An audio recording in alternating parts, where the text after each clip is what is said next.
एक चुटकी सिंदूर की कीमत क्या होती है, आज पाकिस्तान पूरा समझ गया होगा। आधी रात को जिस तरीके से भारतीय सेनाओं ने ताबड़तोड़ एक के बाद एक एयर स्ट्राइक की, उसके बाद पूरा पाकिस्तान दहल उठा। 9 ठिकानों पर यह एयर स्ट्राइक की गई। एयर स्ट्राइक के पीछे का जो बड़ा मकसद था, उसका अंदाजा आप इस ऑपरेशन के नाम से लगाइए। नाम है ऑपरेशन सिंदूर, और बताया जा रहा है कि यह नाम खुद प्रधानमंत्री नरेंद्र मोदी ने दिया था, क्योंकि जितनी चर्चा एयर स्ट्राइक की हो रही है, उससे कहीं ज्यादा चर्चा इस नाम की भी हो रही है। क्योंकि जो नाम दिया गया उसे आप इस तस्वीर से समझिए, क्योंकि जब पहलगाम में आतंकवादियों ने चुन चुनकर मजहब पूछकर मारा था, तब पत्नियों को छोड़ दिया था। जिसमें जानकारी ये भी निकलकर सामने आई, जिसमें कहा गया कि जब एक पत्नी ने आतंकी से कहा कि मेरे पति को मार दिया है तो मुझे भी मार दो, तो आतंकी ने कहा था कि नहीं मारेंगे, जाकर अपनी सरकार से बता देना। महिला ने बता दिया और फिर उसके बाद भारत ने भी बता दिया, और जिस अंदाज में बताया उसके बाद इसकी चर्चा हर जगह हो रही है। इसे लेकर अब अलग अलग तरीके के रिएक्शंस भी सामने आ रहे हैं, अलग अलग पार्टियों की तरफ से रिएक्शन आ रहे हैं, जिसमें राहुल गांधी से लेकर ओवैसी, तेजस्वी समेत कई नेता शामिल हैं। इस पर बात करने के लिए हमारे साथ में मनीषा मौजूद हैं। मनीषा, इसमें जो रिएक्शंस आ रहे हैं वो क्या क्या हैं? जी सबसे पहले तो मैं जो ऑपरेशन सिंदूर जो नाम रखा गया है उसके बारे में कुछ कहना चाहती हूँ कि जब भी कोई लड़की बड़ी होती है तो वो हमेशा अपनी माँ की मांग में सिंदूर देखती है, और उसको ऐसा लगता है कि जब मैं बड़ी होंगी तो मेरी भी मांग भरी जाएगी। लड़के अपनी माता के सिर में सिंदूर देखते हैं तो वो भी यही सोचते हैं मेरी शादी होगी, मैं भी मांग भरूंगा अपनी पत्नी की या फिर जो भी उसकी प्रेमिका होगी उसकी। तो ये जो नाम जो रखा गया है ये काफ़ी सोच समझ कर रखा गया है। पहलगाम के आतंकी हमले में कई जो है महिलाएं वहाँ पर अपनी शादी के जस्ट बाद ही गई थी और उनका जो सिंदूर उनसे छीन लिया गया। तो ये जो नाम रखा गया काफ़ी अलग नाम है और इसे जो रखा गया है। और अब हम बात करते हैं नेता प्रतिपक्ष राहुल गांधी की। इसमें एक और चीज मैं ऐड करना चाहूँगा। जो आपने बात कही बिल्कुल सही बात कही, और सनातन में सिंदूर का जो महत्व है वो अपने आप में एक भावना है जी। जो इस चीज को जीते हैं या जो उस धर्म से जुड़े हैं वो इस चीज को बहुत आसानी से समझ सकते हैं। अब बताइए पॉलिटिकल रिएक्शन क्या? हाँ, राहुल गांधी ने अभी कुछ देर पहले एक ट्वीट किया है। उन्होंने एक छोटा सा ट्वीट किया है। उन्होंने कहा है कि हमें सेना पर गर्व है, जय हिंद।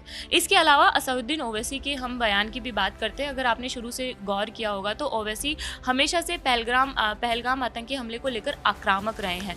उन्होंने शुरू से कहा सरकार को कार्रवाई करनी चाहिए, हमारी तरफ से सरकार को पूरा समर्थन है, हम चाहते हैं कि सरकार कुछ ना कुछ करे। कल भी वो जम्मू कश्मीर गए थे, तब भी उन्होंने यही बात कही थी। बिल्कुल सही। इसमें एक बात मैं ये भी कहूंगा, उनकी आक्रामकता के पीछे एक बड़ी वजह भी थी, क्योंकि मजहब जो है, धर्म जो है, उसे पूछ कर सिर में गोली मारी गई। तो लगातार आतंकवादियों की कोशिश थी कि भारत में किसी तरीके से हिंदू और मुस्लिम के बीच एक डिवाइड पैदा किया जाए, और इस चीज को पाटने को लेकर आप कहिए या कुछ भी कहिए, ओवैसी इस मामले में, इस पूरे इंसिडेंट में बहुत खुलकर सामने आए, और जितना मुखर होकर वो बोल सकते थे उतना मुखर होकर बोले, और उन्होंने इस डिवाइड को कहीं भी पैदा नहीं होने दिया। अब उनका रिएक्शन क्या? जी बिल्कुल सही बात है आपकी। अभी जो आज ओवैसी ने कहा है, उन्होंने अपने आधिकारिक अकाउंट जो उनका एक्स अकाउंट है उन पर उन्होंने लिखा है, मैं हमारी रक्षा सेनाओं द्वारा पाकिस्तान में आतंकवादी ठिकानों पर किए गए लक्षित हमलों का स्वागत करता हूं। पाकिस्तानी डीप स्टेट को ऐसी सख्त सीख दी जानी चाहिए कि फिर कभी दूसरा पहलगाम ना हो। पाकिस्तान के आतंक ढांचे को पूरी तरह नष्ट कर देना चाहिए, जय हिंद। उन्होंने कहा है कि जो हमला, ये जो भारत ने, सरकार ने जो कदम उठाया है वो इसका स्वागत करते हैं, और वो चाहते हैं कि पहलगाम जैसा हमला दोबारा ना हो, और ये बिल्कुल सरकार ने सही किया है। इसके अलावा अगर तेजस्वी यादव की बात करें तो तेजस्वी यादव ने एक वीडियो जारी किया जिसके अंदर उन्होंने कहा है कि हमारी जो सेना है उन्होंने हमेशा ही माँओं की कोख, बहनों की कलाई और औरतों के सिंदूर की रक्षा की है। उन्होंने सेना की काफ़ी तारीफ की, और उन्होंने भी यही बात कही है कि हम जो है सेना पर हमें गर्व है, जय हिंद। इसके अलावा अगर हम जयराम रमेश, कांग्रेस नेता जो है जयराम रमेश, उनकी बात करें तो उन्होंने भी एक ट्वीट किया है। उन्होंने लिखा है, भारत की यह अड़िग नीति होनी चाहिए कि पाकिस्तान और पाकिस्तान अधिकृत कश्मीर में आतंकवाद के सभी स्रोतों को पूरी तरह से सफाया किया जाए, और यह नीति हमेशा सर्वोच्च राष्ट्र हित से प्रेरित होनी चाहिए। यह समय एकता और एकजुटता का है। 22 अप्रैल की रात से ही भारतीय राष्ट्रीय कांग्रेस यह स्पष्ट रूप से कह रही थी कि पहलगाम आतंकी हमले के जवाब में राष्ट्र की कार्रवाई को लेकर सरकार को हमारा पूर्ण समर्थन रहेगा। कांग्रेस पार्टी हमारे सशस्त्र बलों के साथ पूरी मजबूती से खड़ी है। उन्होंने कहा है कि पहलगाम आतंकी हमले होने के बाद से ही जो कांग्रेस पार्टी थी वो शुरू से ही सरकार के साथ थी, और अब जो हुआ वो इसका भी सरकार का समर्थन करते हैं। नहीं, इसमें मैं खड़गे की तरफ जाने की कोशिश कर, लेकिन आप कुछ कहना चाहते हैं? हाँ, मैं यही कहना चाहती थी कि कुछ ऐसा ही ट्वीट खड़गे ने भी किया है। खड़गे के ट्वीट को बताने से पहले एक चीज आनी जरूरी है। खड़गे का जो स्टेटमेंट है काफ़ी वायरल हुआ, जिसमें पहले तो कांग्रेस पार्टी की तरफ से पूर्ण समर्थन देने की बात कही गई, लेकिन खड़गे ने एक बयान दिया जिसमें उन्होंने कहा कि प्रधानमंत्री नरेंद्र मोदी को पता था कि इनपुट से कि ऐसा आतंकी हमला होने वाला, और इसीलिए प्रधानमंत्री मोदी जम्मू कश्मीर नहीं गए। तो ये बात खड़गे ने कही थी। इसे लेकर ये बात कही जा रही थी कि आखिर पहले ये कहा गया कि आप जो है आप पूरी तरीके से खड़े हुए हैं साथ में, और उसके बाद इस तरीके का बयान देते हैं। अब खड़गे ने इस एयर स्ट्राइक के बाद अब क्या कहा है? जी, इस एयर स्ट्राइक के बाद उन्होंने अपना जो कल उन्होंने बयान दिया उसके बारे में तो उन्होंने अभी तक कुछ नहीं कहा है, लेकिन इस एयर स्ट्राइक के बाद उन्होंने कहा है कि भारत के पास पाकिस्तान और पीओके से निकलने वाले सभी प्रकार के आतंकवाद के खिलाफ एक अडिग राष्ट्र नीति है। हम अपने भारतीय सशस्त्र बलों पर बहुत गर्व है, जिन्होंने पाकिस्तान और पीओके में आतंकी ठिकानों को ध्वस्त कर दिया। हम उनके दृढ़ संकल्प और साहस को सराहना करते हैं। पहलगाम आतंकी हमले के दिन से ही भारतीय राष्ट्रीय कांग्रेस सीमा पार आतंकवाद के खिलाफ कोई भी निर्णायक कार्रवाई करने के लिए सशस्त्र बलों और सरकार के साथ खड़ी है। राष्ट्रीय एकता और एकजुटता समय की मांग है, और भारतीय राष्ट्रीय कांग्रेस हमारे सशस्त्र बलों के साथ खड़ी है। हमारे नेताओं ने अतीत में रास्ता दिखाया है, और वो हमारे लिए राष्ट्रहित सर्वोच्च है। जैसा कि मैंने कहा कि वो कुछ मिलता जुलता जयराम रमेश के जैसा ही ट्वीट है। दोनों ने ही कहा है कि दोनों ही सरकार का समर्थन करते हैं, और ये जो सरकार ने कदम उठाया है और जो हमारे सशस्त्र बल हैं उन्होंने ये काफ़ी ठीक कार्रवाई करी है, उन दोनों का ही ऐसा कहना है।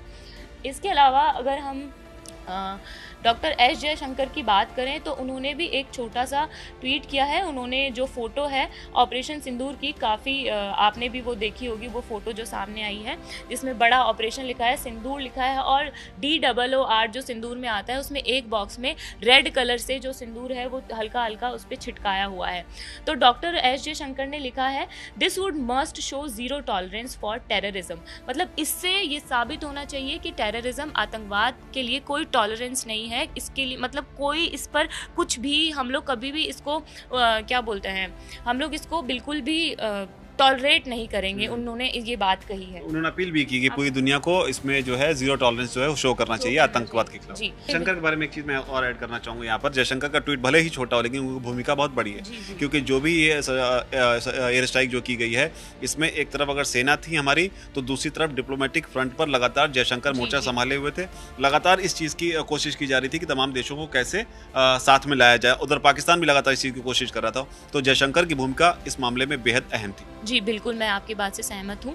और इसी में ही एक ट्वीट अगर हम बात करें तो उत्तर प्रदेश के मुख्यमंत्री योगी आदित्यनाथ ने भी किया है। उन्होंने कहा है कि जय हिंद की सेना। उन्होंने भी ये एक ट्वीट किया है। तो ये अभी तक का अपडेट था, लेकिन ऑपरेशन सिंदूर को लेकर आपकी क्या राय है? क्योंकि उधर पाकिस्तान ने भी प्रेस कॉन्फ्रेंस की है और बदला लेने की बात जो है वो कही है। और इस पूरे ऑपरेशन में एक चीज़ जो है जिस पर सबकी नज़र है वो ये है कि इंडिया ने एयर स्ट्राइक कर दी है। अब पाकिस्तान इस पर किस तरीके से रिटेलिएट करेगा।